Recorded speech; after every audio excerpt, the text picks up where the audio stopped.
vai começar a visita guiada à exposição A História do Trabalho no Brasil. Ei, você não vem? Vou.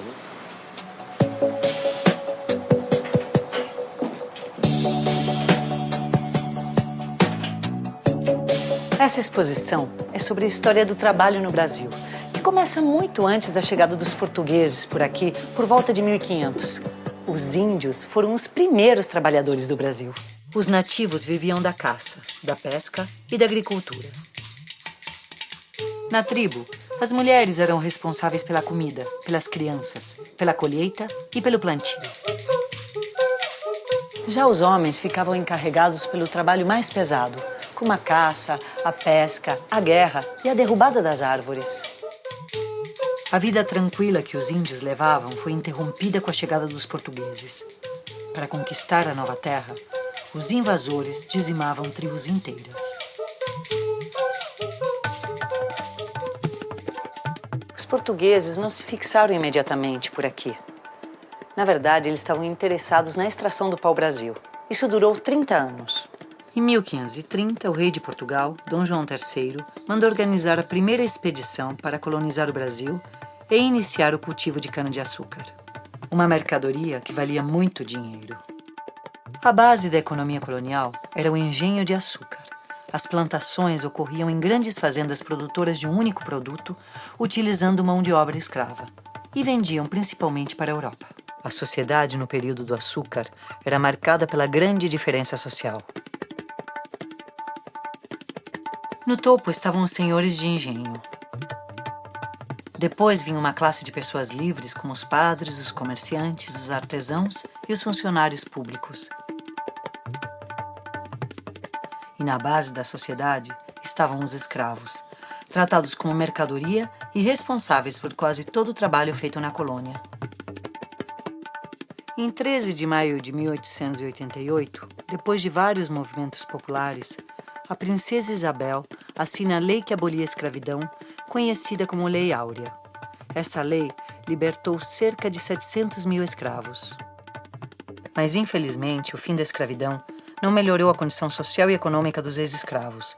Sem formação escolar ou uma profissão definida, continuaram numa condição social subalterna.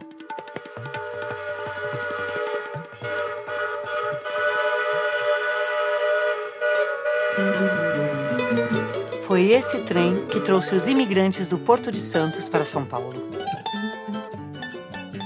Os imigrantes ocuparam um lugar deixado pelo trabalho escravo. O plantio de café, que estava em pleno desenvolvimento por aqui, necessitava de mão de obra. Isso estimulou a entrada desses imigrantes que trouxeram novas técnicas de produção. E foi a primeira mão de obra assalariada no Brasil, criando assim um mercado consumidor indispensável ao desenvolvimento industrial. No início de 1900, as jornadas de 14 ou 16 horas diárias eram comuns, assim como a exploração da força de trabalho de mulheres e crianças. É ruim, hein? Pois é, o salário era muito baixo e, como forma de castigo, os patrões podiam reduzir ainda mais o pagamento do trabalhador. Todos eram explorados sem qualquer direito ou proteção legal. Sem nenhum direito garantido, os trabalhadores começaram a se organizar. E em 1858, os tipógrafos do Rio de Janeiro realizaram a primeira greve. A industrialização significou que nas cidades os empregadores passaram a reunir no mesmo espaço físico centenas ou milhares de trabalhadores. Essa reunião dos trabalhadores no mesmo espaço físico começou a mostrar para esses trabalhadores que eles tinham condições de trabalho semelhantes e grande parte delas situações de trabalho que eram degradantes, que aviltavam a condição de vida, com salários ruins, jornada de trabalho extensa, um sistema de trabalho extremamente perverso. E o fato de vivenciar essa mesma experiência de trabalho com o mesmo empregador começou a colocar para esses trabalhadores a necessidade de se posicionarem frente à busca de melhoria nas condições de trabalho, que culmina com movimentos de greve, ou seja, os trabalhadores passam a paralisar para a produção, buscando a negociação de melhores condições de trabalho, de salário.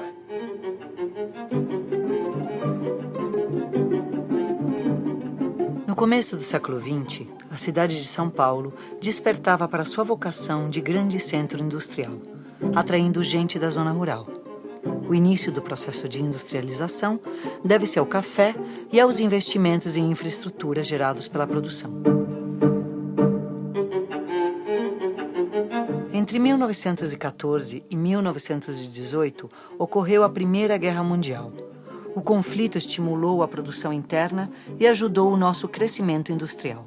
A partir dos anos 30, foi implantada em nossas indústrias uma organização científica do trabalho.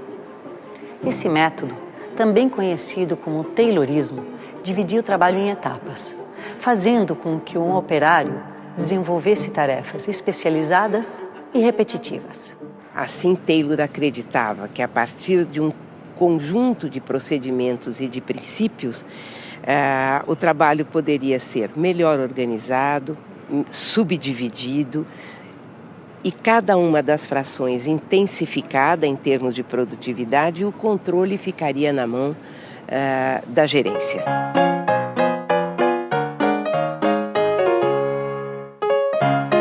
Também havia um controle rígido sobre o tempo gasto em cada tarefa para que ela fosse executada o mais rápido possível, sem levar em conta o esforço exigido.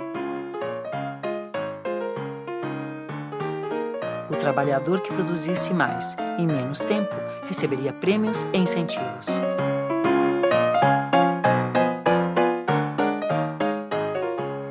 O trabalhador brasileiro possui hoje o seu Código de Direitos. Trabalhadores do Brasil! É assim que Getúlio Vargas iniciava seus discursos. No ano de 1930, depois de comandar uma revolução que derrubaria o governo de Washington Luiz, Getúlio Vargas tomou o poder. Ele foi responsável por instituir vários direitos trabalhistas, como o salário mínimo, o 13º, as férias e a rescisão de contrato. Enfim, as normas da Consolidação das Leis do Trabalho, conhecida como CLT. Em 1941, o presidente Vargas construiu a Companhia Siderúrgica Nacional. Construída para fornecer aço durante a Segunda Guerra Mundial, a CSN é hoje em dia a maior siderúrgica da América Latina e uma das maiores do mundo. Outra importante criação de Getúlio foi a Petrobras, uma indústria que atua em todas as etapas da produção do petróleo e seus derivados. Atualmente, a Petrobras é uma das 20 maiores empresas petrolíferas do mundo. De 1956 a 1961, vivemos uma época conhecida como Anos Dourados. O presidente era Juscelino Kubitschek. Nessa época, houve um processo de rápida industrialização e crescimento econômico. O presidente criou a frase 50 anos em 5. A indústria automobilística era a que mais crescia.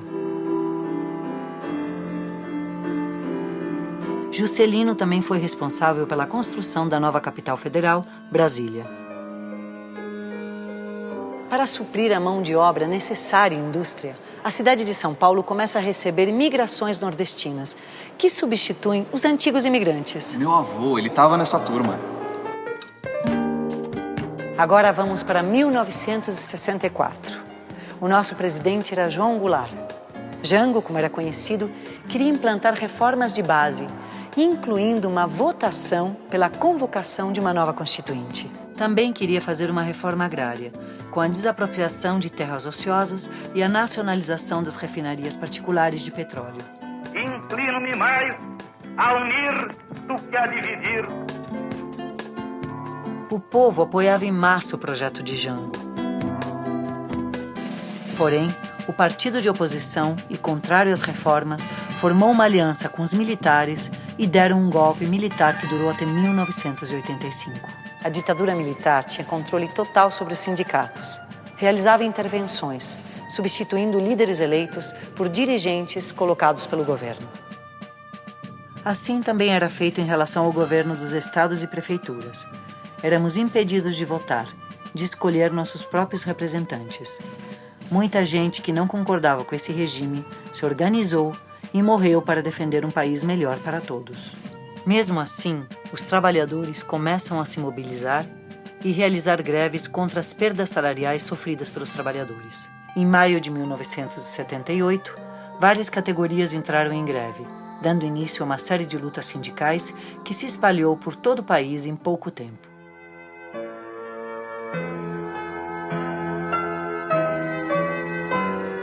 Os anos 80 ficaram conhecidos como a década perdida. Foi o começo da era da informação em tempo real. Com a chegada da informatização, milhares de trabalhadores perderam seus empregos. O computador podia fazer o trabalho de muita gente. A tecnologia revolucionou os processos produtivos. Para reduzir custos, as empresas multinacionais passaram a utilizar a mão de obra barata de países mais pobres e com leis trabalhistas menos rígidas. Um fenômeno que ficaria conhecido como globalização. Em 1984, a população começou a sair às ruas e a exigir eleições diretas para a presidência da República. Esse movimento ficou conhecido como Diretas Já.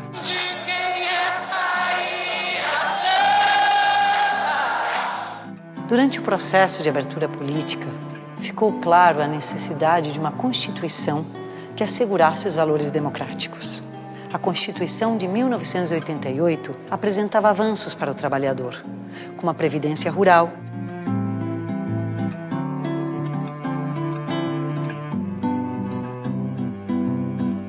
Outro avanço foram as férias anuais remuneradas, com pelo menos 1/3 a mais do que o salário normal.